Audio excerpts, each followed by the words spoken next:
So really impactful when we think about the health and happiness of our kids, and that is understanding them. And really the way that a person feels loved most is when they feel understood and accepted for who they are. And author Gary Chapman has this awesome book called The 5 Love Languages. In fact, he has many versions of it, so I would highly encourage you to look online, and you can see there's 5 love languages for kids, for spouses, for teens, a whole host of books. But the key element here is to know how different people in your family feel loved in different ways. And those 5 love languages that he talks about, I'm going to write them down. So let's see, we have 5 love I'm just going to abbreviate that there, since 5 love languages. The number 1 is, and these aren't really in order, these are just as I'm thinking of them, so there's not really a numerical order to them, but one of them is acts of service, and this happens to be my top love language. So this is somebody who has acts of service as their primary love language, is somebody who loves to have and feels appreciated and loved when they have help, right? When someone's willing to chip in and do something or to offer assistance and really just be there with them and kind of serve them, right? To do something to serve them. So this is key for me. Many other moms can probably relate to how valuable they feel like that service is. Another love language that he mentions is receiving gifts. So some people just absolutely love to receive gifts of any kind, whether it be, a hand gifts, I can spell, gifts, whether it's like a handmade gift or just when you're out, a little thing, like if you're out at the grocery store and you thought of, hey, my child really loves this kind of fruit, so I'm going to pick up passion fruit today, and you show them and you say, hey, look, I thought of you because I know that you love these. That can be something as simple as that. It doesn't necessarily have to be a big monetary expenditure each and every time. But this, my daughter Isabel, is really big on receiving gifts. She loves, that's actually her second language, I think, but she loves to receive even a card or a handwritten note in her lunchbox that is very meaningful for her. The next love language is physical touch.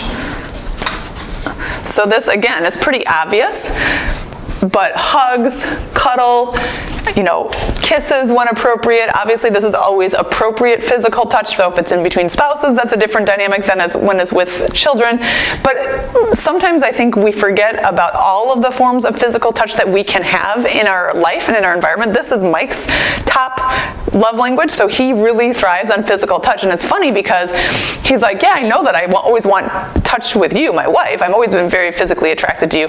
But he didn't necessarily think of it and realize that you can receive physical touch in a variety of ways in your life, whether it be just kind of a pat on the back with a friend, or a handshake when you're meeting people or out mingling in social interactions, a hug, or a comforting pat on the leg. Little things like that. It doesn't have to be romantic touch, it doesn't have to be extensive touch, but literally just that physical, even if it's a brief contact, that physical connection with another person is meaningful for him and for those people that speak the love language of physical touch.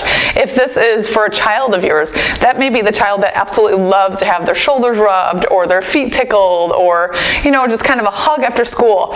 Those types of things are really important for kids that crave that physical touch. The next love language is, let's see, what am I at? Words of affirmation.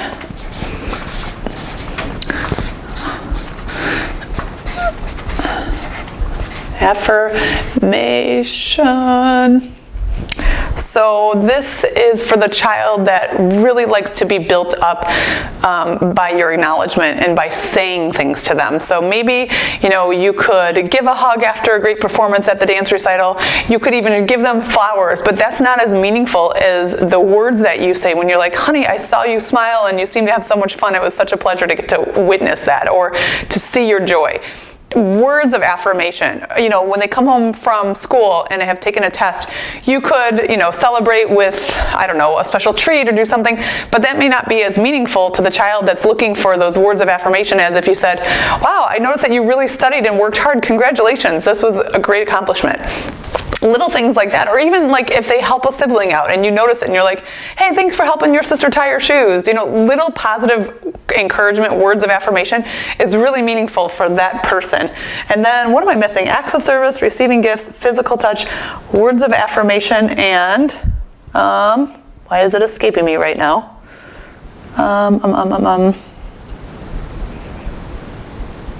Honey, what is the other love language? Oh, I know, duh, I should know this.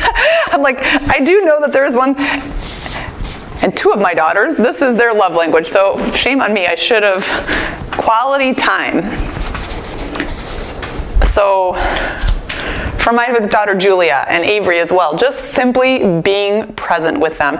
And quality time is interesting because sometimes we think quality time has to be really engaging or you're doing something, but oftentimes it's quite the opposite. It's literally just being with them, even if you're doing nothing, because sometimes being with them and being present when really there's not a whole lot of stuff going on is more meaningful than if you're taking them to a baseball game and then going to a friend's house and whatever, and you're physically in close proximity of each other, but you're not actually really connected and paying attention to each other or interacting with each other.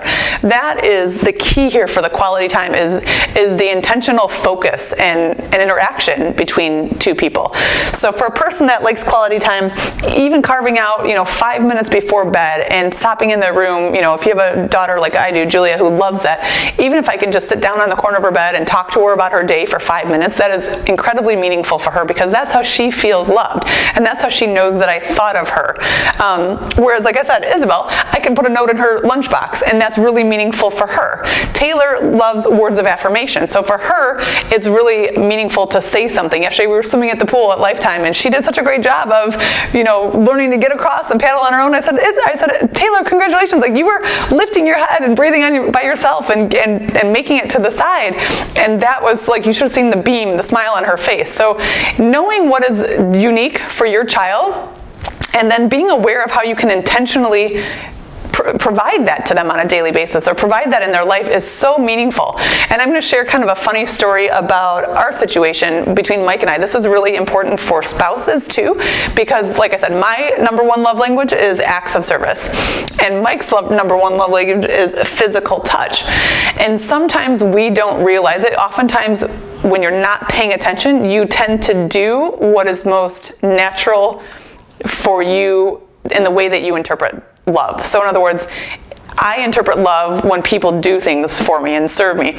So the way that I feel like I'm showing my love is by doing things for my family, right? I do things for the girls, I pack their lunches, I take them to all these places, I do things for Mike, and that to me is like, well, duh, they should see my love. But in his case, he doesn't necessarily, like, his acts of service when he took the little online quiz was number 4, I think, or maybe even 5, I think it was 4. So for him, I could be spinning my wheels and doing a lot of stuff for him, doing his laundry, folding it and putting it away, doing all of this stuff. And to him, he kind of like doesn't even really register that. It's not that meaningful. He would rather have me go up and give him a hug and a kiss when he gets home from work.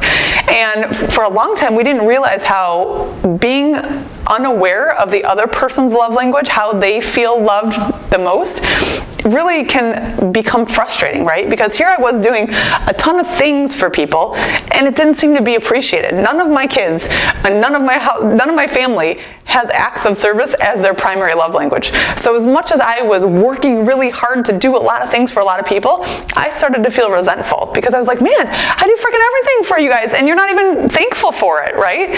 And the reality is, no, because that's not how they feel loved. They would rather have me do less of those things for them, quite honestly, and spend more time being physically connected with them, or spending those 5 minutes before bed, quality time, or writing the little lunchbox note. So having that awareness of what is the love language for the different members in your family is really meaningful for how you can interact and improve the connection with everyone.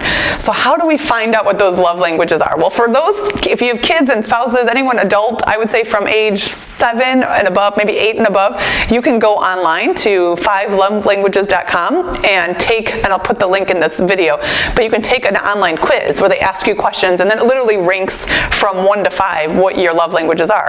But if you have a child that's too young, like Taylor and Avery, they weren't able to read this quiz and take the assessment, but I kind of just look for what they tend to do most, because like I said, instinctively we tend to do what it is we want returned to us. So see what really tends to stand out for them when they're younger kids. And the younger you are, you're not quite as honed in and developed about what is as meaningful. So really doing all of these things and kind of seeing the reaction over time and paying attention to that will give you a good clue.